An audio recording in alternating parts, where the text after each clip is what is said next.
So, in the last lecture I was describing this protein structure, which is important to understand the molecular biology of cell structure as well as cell material interaction, because protein adsorption first takes place on the material surface. So, one of the important thing is that I have mentioned that protein molecules, they have that peptide bonds that they can be rotated, but there is a limitation in the rotation of these peptide bonds. So, essentially this phi angle and psi angle. So, essentially this phi angle and then psi angle can vary within certain limit, and other things is important in this protein structure, like you have this peptide backbone chain, polypeptide backbone chain, and then in this between these two protein molecules there is also a weak hydrogen bonds is there, and because of this weak hydrogen bonds, what will happen, that these hydrogen bonds can be broken and can be reformed very quickly because of the much less energy involved in this hydrogen bond, right. So, this is important because that can explain that why protein molecules can have very irregular type of shape. I mean, it can be squeezed together because there is a weak hydrogen bond or weak interaction between the two protein molecules. Other thing, you can see that yellow things here, yellow bonds, these are like ionic bonds, and these ionic bonds are taken place between the positive and negative ends. Now, positive and negative ends are the nitrogen end and the carbon end, that I have explained earlier in this lecture. So, essentially if I can summarize this protein structure, proteins are polymers which are made up of amino acids. So, essentially proteins is a polymeric macromolecular structures. Proteins are polymeric macromolecular structure and it is made up of amino acids. So, amino acid is the Mar unit here. Polymer means number of Mar units which are joined together to form a macromolecular structure, and these amino acids, when they join together, then they release one molecule of hydrogen. So, hydrogen, that is the water molecules, and once this water molecule is released, so then they make this peptide bond here, carbon and nitrogen, and essentially you have the carbon end and you have the nitrogen end. A peptide bond is formed when the two amino acids are linked together. And the secondary structure of the protein can be described as follows: you have a nitrogen end and you have a carbon end. So, carbon end is mildly positively charged and nitrogen end is mildly negatively charged, and then kind of secondary structure in the protein that is observed, like it is alpha helix structure and also plated sheet type of structure like parallel and anti-parallel structure, and this is like a typical helix pattern, that helical pattern of the protein structure. What you can see that this has a 5 typical turns which explains that typical helical structure of the protein.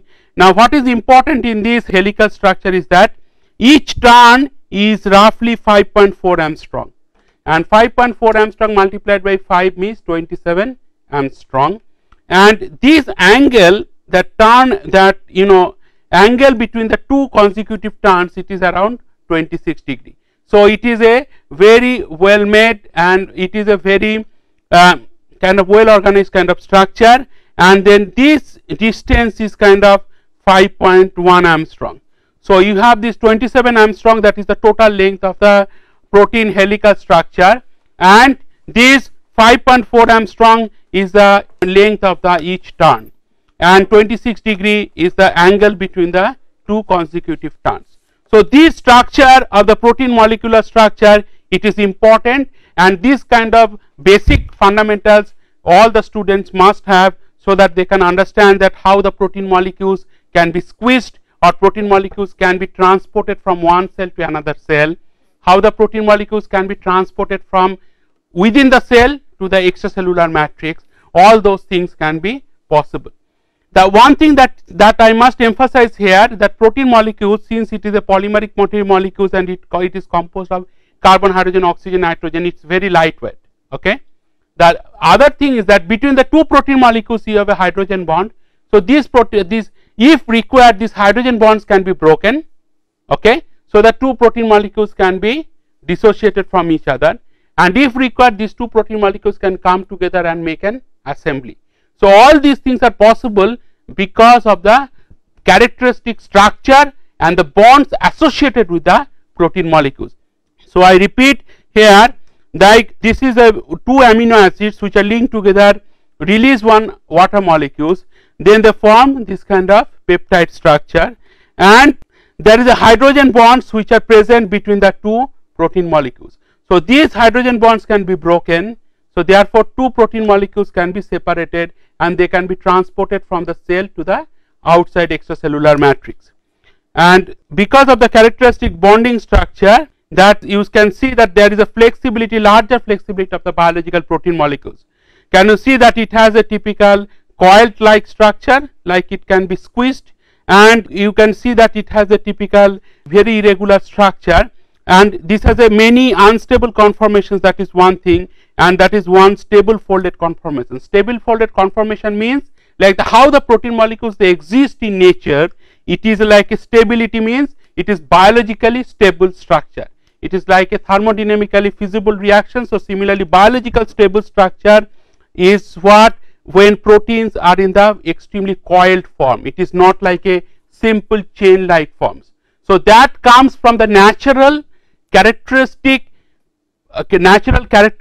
of the protein molecule, the way this protein molecule are made of like helical pattern, and because of the helical pattern, protein molecules can exist in the coiled form and so on.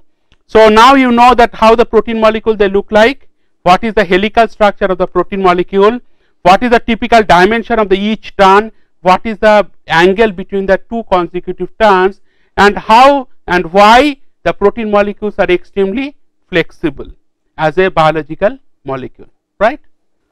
This is like folding, renaturing, and unfolding, denaturing. Unfolding means like when protein molecules become straightened, like it is not in the folded conditions. Then it is called proteins are in the denatured conditions. Denatured means like it is losing its natural characteristics of the from the structure point of view. Renaturing means it is like folding, and this folding is more like a stable conformation. If you go back to the earlier slide, I have mentioned here that this is the stable conformation from the biological structure point of view, and if you go to this one, you can see that this is a more stable folded configuration, and this is an unfolded polypeptide. So unfolded polypeptide is certainly unstable protein configuration. Unstable means it is like a protein molecules in the denatured condition. Denatured means these protein molecules cannot perform certain biological functions which it is supposed to do, and because it is not in the natural characteristic shape and size. Natural characteristic conformation is that this is like a extremely folded conditions, and this is a renatured conditions. Like here you can see the purified protein isolated from cells. So from the cells you can extract the protein molecules, because cells has a, as I have mentioned in the last lecture, cells has roughly around 10 to the power 9, right? 10 to the power 9 to 10 to the power 12 like number of protein molecules in each cell. And if you expose to a high concentration of urea, then it becomes a denatured protein. Denatured protein means it is not anymore in the folded configuration, it is in the unfolded configuration. And if you remove urea, and then it becomes in the more coiled formation, and then it is more a renatured configuration. Whenever it is a coiled configuration, or whenever the protein molecules is in like extremely squeezed conditions, then it is a more natural and stable conformations. Natural and stable conformation means these are like biologically stable conditions these protein molecules now exist. The other things in the last lecture I have mentioned that this is the polar group and this is the polar side chain. So this is the blue ones.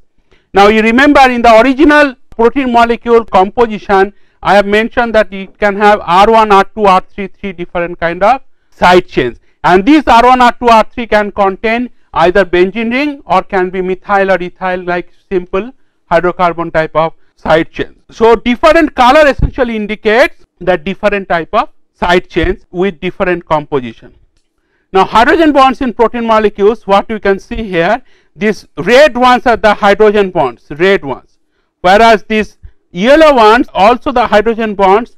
So these red ones hydrogen bonds between atoms of the two peptide chain, like this is one atoms from one peptide chain, this is another atoms from a neighboring peptide chain. So between the two atoms there is a hydrogen bond. I am emphasizing on the concept of hydrogen bond because hydrogen bonds are known to be extremely weak bonds, right. So it can be broken very easily, and this is the hydrogen bond, the yellow hydrogen bonds, that is the hydrogen bond between atoms of a peptide chain and amino acid side chain. So there are two different types of hydrogen bonds that is possible, and third hydrogen bond is like hydrogen bond between two amino acid side chains. So either the atoms from the two protein molecules, they can form hydrogen bond, or two side chains can form hydrogen bond, or hydrogen bonds can form also between atoms of the peptide chain and peptide bond and an amino acid side chain. Now this is again I am coming back to this helical pattern, like how these protein structure they look like in the biologically stable conformation, and biologically stable conformation means it has each turn has a length of 5.4 Armstrong. 5.4 Armstrong means 0.54 nanometer. So that means if it has a 5 turns, total is that for 2.7 nanometer. 0.54 multiplied by 5 is 2.7 nanometer. So that is the entire length of a protein molecule. So 2.7 nanometer is an extremely small molecule, right. And this is alpha helix means that is like simple helical patterns, the way this protein structure they appear. Now it can have a beta sheets also, that is the regular conformation of polypeptide backbone in beta sheets. Now again here this linear length or linear dimension of each turn is like 0.7 nanometer, and this 0.7 nanometer again it has a 5 turns, so altogether 0.7 multiplied by 5 is 3.5 nanometer. However, in both the cases it is even less than 5 nanometer. So it is extremely small size that each protein molecule they have. So this kind of dimensions, or the student should have a feeling of the numbers about the size or shape of the biological molecule, so that they can correlate with the real time phenomena. Okay. The beta sheets essentially you have a parallel sheets, and these parallel sheets they are oriented in certain specific orientation, and therefore you can have a anti-parallel beta sheet structure, or it can have parallel beta sheet structure. Anti-parallel and parallel means in parallel case both the protein molecules, their carbon and nitrogen ends, they are oriented exactly at the same way. In the anti-parallel configuration means that carbon and nitrogen bonds, they in the two neighboring protein molecules, they just reverse to each other. You understand what I am saying? So in the one case you have a nitrogen here, carbon here, and in the next chain it can have a nitrogen here and it can have a carbon here. The next chain again it is reverse, but in the parallel chain nitrogen and carbon they are arranged in the same orientation, right. So that is what is meant by beta sheets. This is again a very biologically stable configuration. So because it is in the coiled form, or it is not in an unfolded form. This is like different beta plated sheets. Essentially this contains the parallel polypeptide backbone chains, and these between parallel polypeptide backbone chains you can see the weak hydrogen bonds, they are always denoted by dotted ones. So that shows that weak hydrogen bonds, how they will hold two polypeptide backbone chains together, okay, and that essentially indicates that any point of time this backbone chain can be broken, right. Any point of these hydrogen bonds can be broken, and this polypeptide chain can be separated from the rest of the polypeptide chains. You understand what I am saying? So that is possible because their structure has the hydrogen bonds. Now this is again showing that how these hydrogen bonds they are formed in the beta sheets. This is the comparison of the alpha helix pattern and the random coil organization in a localized portion of a protein molecules. So this is like computer generated protein structure, because there are a lot of computer simulation on the protein structure, what biologists they do in real life, simulate that structure. It can have a ribbon like structure, like ribbons how they look like, or it can have a typical backbone type of structure, and all these different different colors essentially indicate that each line, each backbone chain has different composition, okay, and that is what is indicated. Each backbone chain has different composition means if you have R1, R2, R3, three different side chains immediately you have the backbone chain of the same. So essentially what I am trying to say here, this constitutes the total protein molecule assembly, but individual fraction length of this backbone chain can have different composition.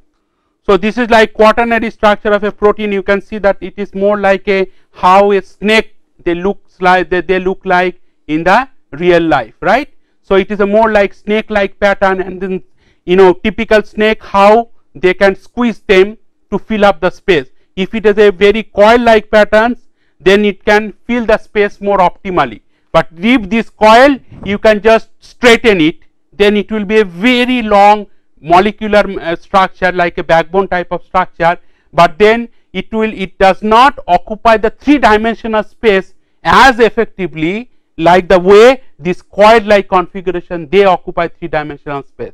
Do you understand? Do you realize what I am trying to say? So that is important, as that how these different protein molecules they take the shape in the different conditions, biological conditions. Now protein assemblies, how the protein assemblies they form, like you have a binding site. Now these binding sites can be, you have the side chains like R1, R2, R3, or you have the potential formation of hydrogen bonds here and potential formation of hydrogen bonds here. So if you have one protein molecule is this one, another protein molecule, they come together in these joints, they can form the hydrogen bond, then they can form a assembly. At the same time, a protein molecules can have a 3 binding sites, and 3 binding sites can bind 3 protein molecules. Similarly, next protein molecules also equally will have 3 binding sites. So accordingly, that entire globular assemblies that can form just by very weak hydrogen bond interaction. Do you understand what I am trying to say here? So all these things are possible once you know how the structure of a protein molecule they form in real life. Okay. Now binding site of a protein molecules, now what you can see here, it is an unfolded protein, and this unfolded protein it has a different kind of amino acid side chains, and that different color essentially means that amino acid side chains can be different chemistry, like it can be methyl group, it can be ethyl group, it can be benzene ring, whatever it is. And in the folding chains also you can see that it contains, when it is in folding conditions, now it has a more binding sites which are coming together. Now essentially if you have a more binding sites, that means it can attract more number of protein molecules to come together, and it can form a very easy protein assembly. Do you understand what I am saying? And that is what is presented here. When you have a large structure, large backbone, polypeptide backbone chain, and this large polypeptide backbone chain you can add different protein molecules, and then by weak hydrogen bonds then you can form a large protein molecules. This is how these non-covalent bonds they are formed. So essentially it has a ligand, and this is the binding sites of a protein molecule. Now these ligands can come, they can bind together at the different binding sites, and they can form this kind of a structure. So therefore protein molecules can bind another organic ligand if necessary or if required. So this kind of binding is possible just because the protein molecules have some available binding sites. This is how the covalent bonds they mediate interactions between macromolecules. So essentially protein is a polymer macromolecular structure, and suppose this is an example, if a molecule A which randomly encounters other molecules B, C or D. Now how 3 different cases, like how the A is getting connected or getting bound to B, or how is getting connected to C, or how is getting connected to D. Now there are certain comments which are mentioned here in this slide, that is surfaces of molecules A and D match well and therefore can form enough weak bonds to withstand thermal jolting. They therefore stay bound to each other. What it means that here if there are binding sites which are more number of binding sites are available, that means it is like this. So if you have a more binding sites or more fingertips, then you can grab certain object more firmly. But if you lose your 3 fingers and if you have only 2 fingers, then what will happen? You cannot grab that object that firmly what you can do very easily with 5 fingers. You understand?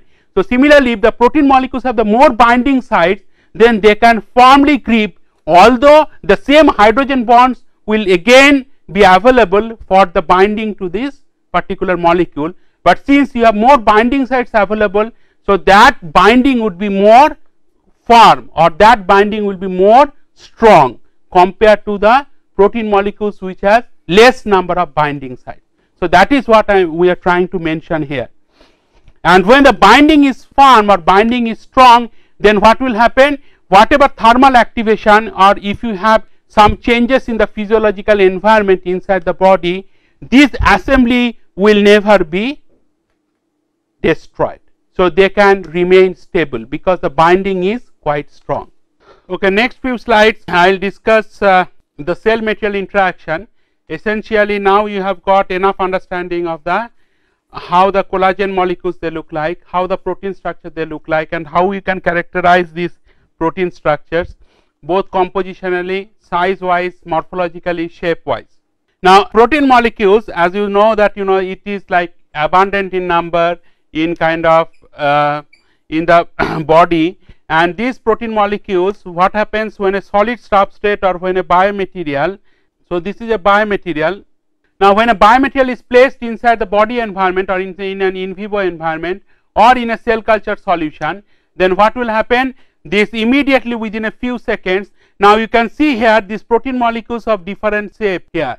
So one is inverted triangle, one is square, one is circle.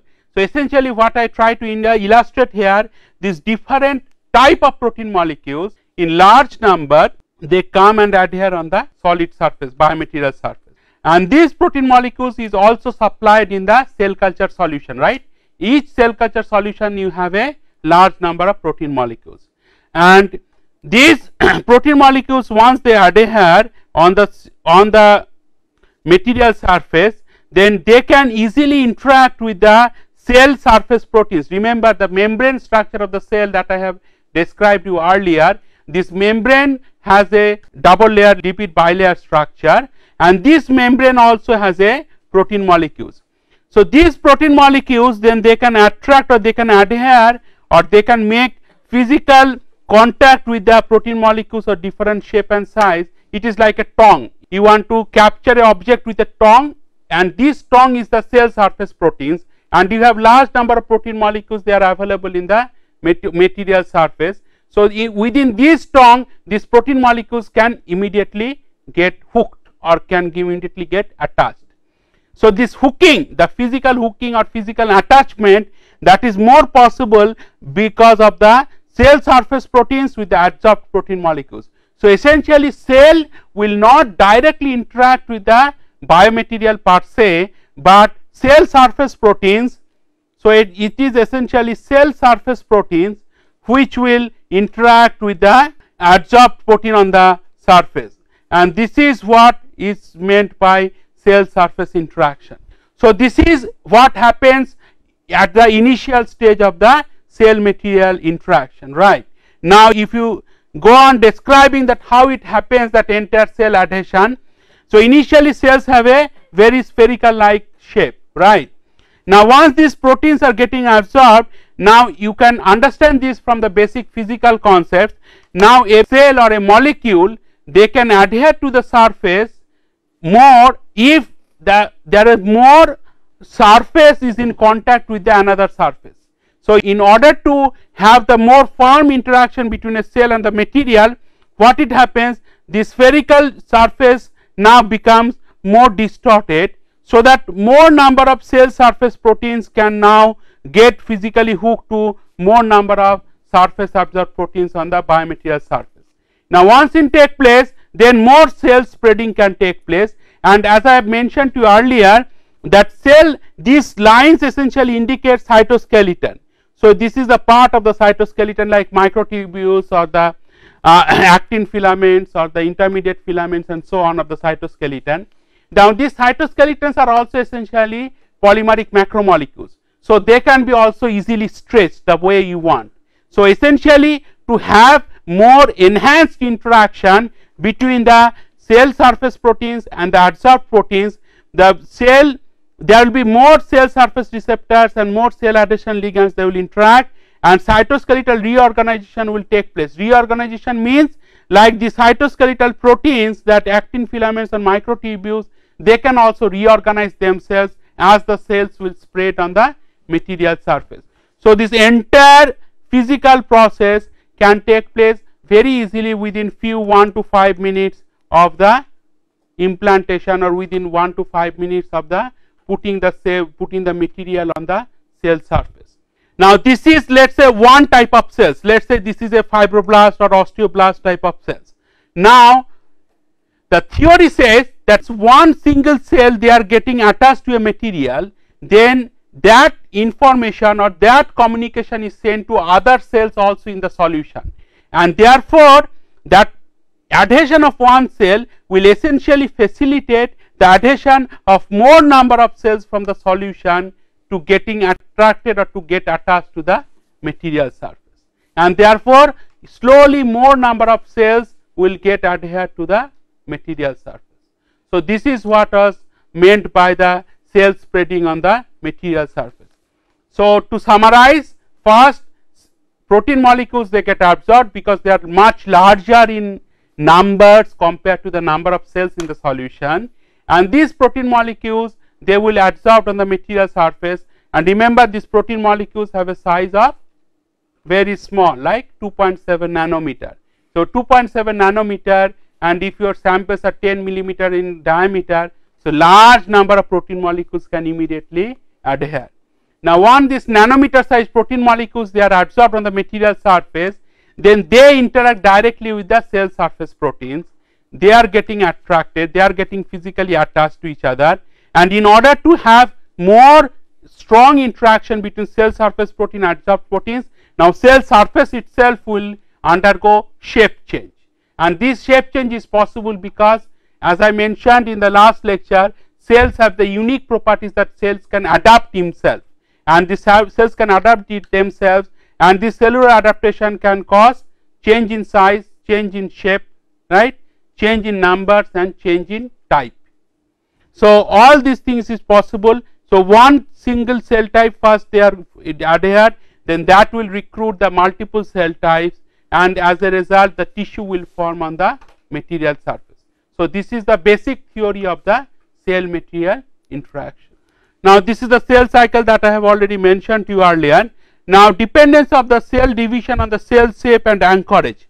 Now, this is the cell suspended in agar, and this is the possibility of this is like it is entering into different phase of the cell cycle. S phase is one of the phase of the cell cycle. Now, as you can see, that is an anchorage dependent cells like fibroblast, for example, they can spread very easily on the material surface, and this is a fluorescent images. So, you can see that it is stained, and this stained is in different color, it is expressed.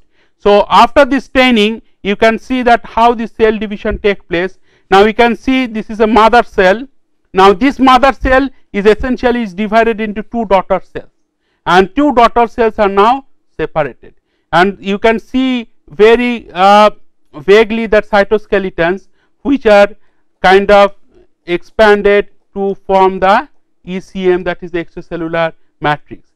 So, this you have the mitosis, you have the cytokinesis, all these processes. This shows that how a mid body of a dividing animal cell.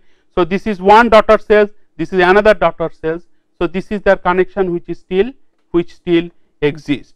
So, this is the process of the cytokinesis. Cytokinesis means like this is a nucleus with a chromosome with containing chromosomes, and this is the these cells now is going to divide, and it can form two cells, two daughter cells. So, this is the contractile ring creating cleavage furrow. So, that is what is important. Now, as I said that protein absorption is the first step to the cell material interaction. So, therefore, you need to know that how fast the proteins will get absorbed on the material surface. You can see that this is the different shape of the protein molecules, and this is solid substrate. So, this is exactly written here. Initial proteinization on a biomaterial surface is the precursor of the host response of the implanted material. Now, this is the protein absorption isotherm. What you see here, this is the fibrinogen, this is one type of proteins, and this is a protein concentration in milligram per milliliter, and this is the Langmuir isotherm. So, if you add more and more concentration of the protein, and then you have this more and more fibrinogen absorption, and then you can see that this undergoes initial increase and then it goes to a steady state. Okay, and therefore more protein absorption cannot take place because entire surface is now covered with the protein molecules. Okay, so that is what is meant by. So even if you add more protein concentrate, even if you add more protein to the solution, this absorption isotherm will not change. Now this is the role of protein absorption. It essentially tells you some theoretical aspects, like cell adhesion involves protein molecules at the surface of the protein cells. Now cell adhesion proteins can bind to other molecules or ligands and to form the extracellular matrix, and this is the when biomaterials are implanted. As I mentioned already, protein adsorption to the foreign surface occurs within seconds of the implantation, and cells arriving at the biomaterial surface interact with the absorbed protein layer rather than directly with the interface. So these things are clear to you already. Now I will show you couple of examples before I finish this lecture, essentially so that you are comfortable or you have a clear idea that how cells spread, how cells proliferate on the material surface. This is the mammalian cells, like any animal cell lines proliferating in the culture. Now this is one cells, this is another cells, this is the third cell line. Now you can see that is a lamellipody or phylopody extension that gets connected to the neighboring cell surface, and then it forms a cellular network. This is the preferential attachment of the cells on the hydroxyapatite particles, but not in the polyethylene matrix. So you have these polyethylene particles here and you have the hydroxyapatite particles here, and this is the cells which are getting adhered on the polyethylene hydroxyapatite particles because it is very much bioactive. This is the osteoblast cells when seeded at higher density and when they are allowed to grow. Now here this you can see very clearly the human osteoblast cell lines, and this is the form of the Ecm, that is the extracellular matrix. This is the collagen protein rich extracellular matrix that can be also formed. Now Ecm is, as you already know, that it is a multifunctional, it provides tissue with mechanical support. I told you in the earlier lecture that Ecm contains lot of collagen fibers, and because of the fibers, whenever any material has lot of fibers, those fibers actually will bear mechanical load. So that is what Ecm does. So it does provide tissue with the mechanical support and cells with a substrate on which to migrate to a place to locate signals for communication. And Ecm also has structural and informational functions, and it is a dynamic and constantly being modified. Now cells extracellular matrix interactions are essentially mediated by the signals which may contain instructions for migration, replication and differentiation and apoptosis. Now migration means when the cells are adhered on the surface, now cells can move just like a human being. Cells can move on the surface. Now this migration is not possible unless cells get some kind of signal. So it is like a train moves on the track, railway track, right? But at the certain points there are signals. If the signals are red, the trains will move. If the signals are red, if the signals are green, then train will move. If the signal is red, then train will stop. It will not move on the railway track. Similarly, cells also require some signals before it can migrate, and it can replicate means it can replicate itself. It can differentiate means cells can differentiate from mesenchymal stem cells to all the adult cell lines, or cells can undergo necrosis or apoptosis. Apoptosis means cells will die. Okay. So all these are essentially signal dependent, and this nature of the signals is governed by the composition of the Ecm. So if the Ecm composition is changed, so the signals also will be changed, and therefore all the cellular processes can be directed by the Ecm, and it provides a means for the cells to communicate. So essentially if you go here, what you can see that this is the extracellular matrix, and these are the cells. This is cells 1, this is cells 2, this is 3, 4, 5, 6, 7, something like that. But that extracellular matrix is the entire matrix which is outside the cell. So all these signals are essentially transferred to the cells by the extracellular matrix proteins only.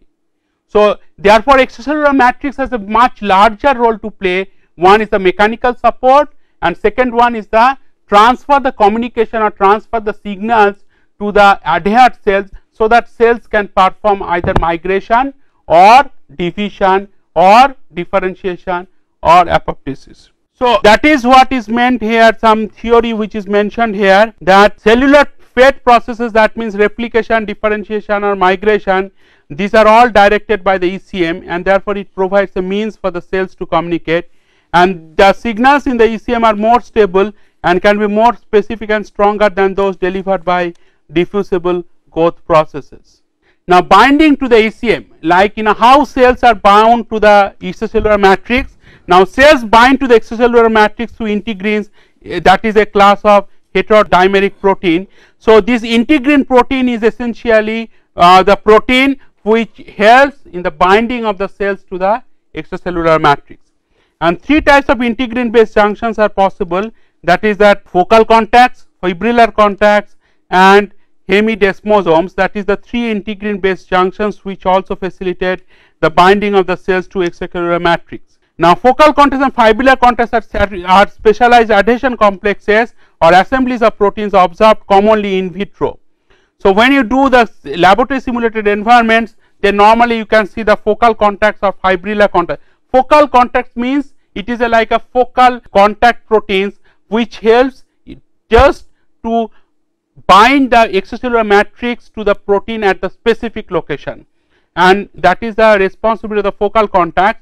And focal contacts also contain different type of proteins, and both these contacts involve a mechanical linkage of ECM to the actin cytoskeleton. Now if you go to this diagram, then you can understand more clearly. Now you can see that cytoskeletons, they are also expanded, and that ECM also contains lot of molecules or integrin proteins. Now these ECM proteins, they directly connect to the cytoskeleton protein, and therefore these protein molecules, they connect to each other and they form a strong adhesion bonds. Now is this overall biological picture getting clear, that how the cells are getting bound to the ECM? So first, if you go back to this slide, because this is very important concept, I will summarize it, and before I will go ahead. So essentially your surface protein, they are absorbed, it forms a monolayer. Then the surface absorbed proteins, they interact with the cell surface proteins. Then cells will also change their shape to have more adhesion. Then there will be cytoskeletal reorganization that takes place, right? Now then cells also will secrete protein molecules. Now these protein molecules can come out from the cellular membranes, and these protein molecules they will form the extracellular matrix. Now the question is that how the cells will be directly getting connected to the extracellular matrix. The answer is that all these cytoskeleton proteins, they will directly connected to the integrin proteins which are present in the extracellular matrix, and as a result they can get directly getting hooked to the extracellular matrix, and that will give you direct biological bonds as well as the mechanical bonds also, so that cells can immediately bound to the extracellular matrix. Okay, so this is the kind of total biological picture about the how this cell material interaction and ECM formation and then cell ACM interaction that take place. Now direct cell to cell contact or cellular bridge formation, that is possible when cells express proteins on the surface that lead to direct. So cells express protein means cells will secrete certain protein molecules which come out of the cells and go into the intercellular matrix, and these interactions allow for the direct and highly specific communication between two cells. Now when two cells are getting connected to each other, now through this cellular network or cellular bridge formations, one cell can directly transfer that communicate to the other cell. It is just like two human beings communicate to each other. Similarly, one cell, living cell, can directly communicate to another living cell when they are getting connected to each other. Now in contrast, soluble and ECM signaling is non-specific. ECM signaling means whatever signals that is transferred from the extracellular matrix to the cells, that is non-specific. Non-specific means that interaction is not direct, the way one cell gets transfer the communication to another cell, since the signaling cell has no direct knowledge of the target cell and vice versa. Because here, like two human beings, when they directly communicate to each other, both of them, they know each other.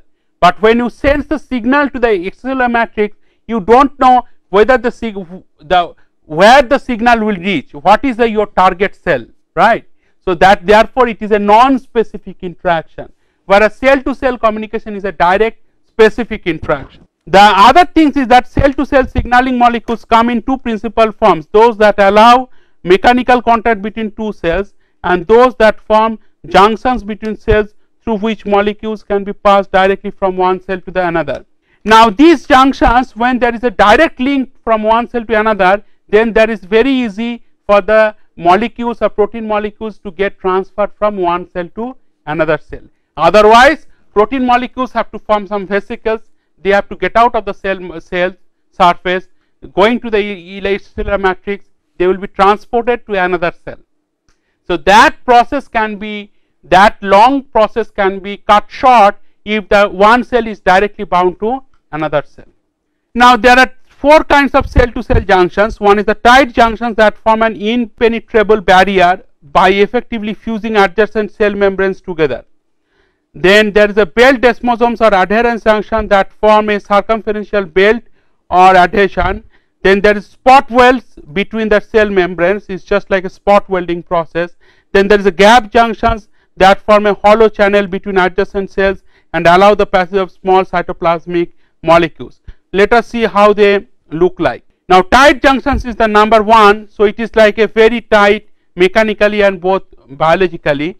It is more like a cytoskeleton type of molecules which form the adherent junctions.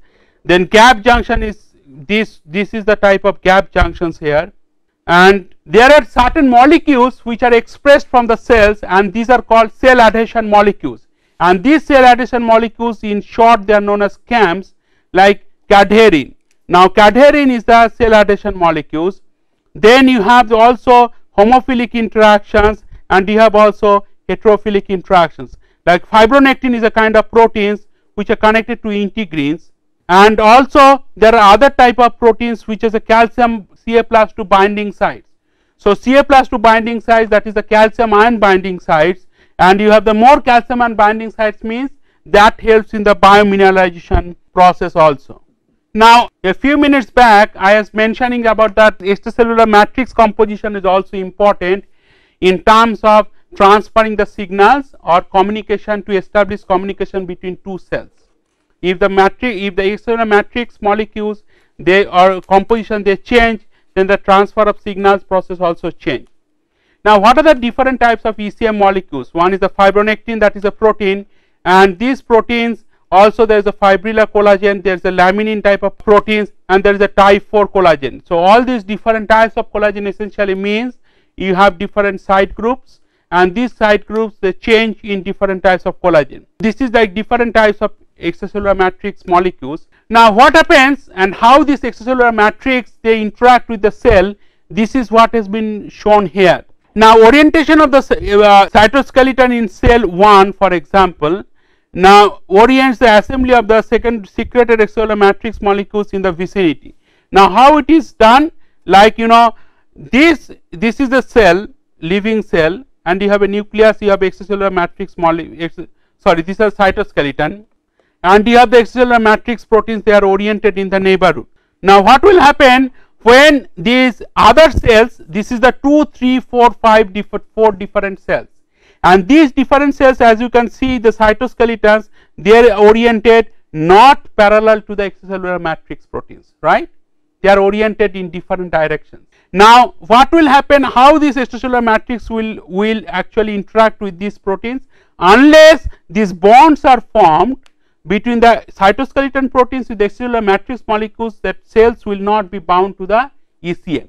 Now how it happens, you can see here that as this extracellular matrix forms more and more, then slowly in cell number 2 and cell number 3 the cytoskeletons also they reorganize or they orient themselves parallel to the ECM, and therefore this orientation actually helps in more interaction. That is what is been meant here. The oriented extracellular matrix reaches cells 2 and 3 and orients the cytoskeleton of those cells. Now slowly the cells number 4 and cells number 5, they are also cytoskeletons, they are oriented parallel to the extracellular matrix. Now all these 1 to 5 cells, all the cytoskeletons they are oriented parallel to the ECM molecules, and therefore now all the 5 cells are now bound to the extracellular matrix. So this is how extracellular matrix they interact with the cells. Other things I think I have mentioned to you earlier, when the cell dies by apoptosis, then cells form a globular shape, and from this globular shape you can immediately see that that is the sign of the cell death. It's a programmed cell death or necrosis or so on. Now we have performed different experiments of these hydroxyapatite and other things. Those things I will mention when I will discuss the individual systems which are based on the hydroxyapatite. So I think with this I will finish the lecture of the cell adhesion and how the cell material interaction they take place.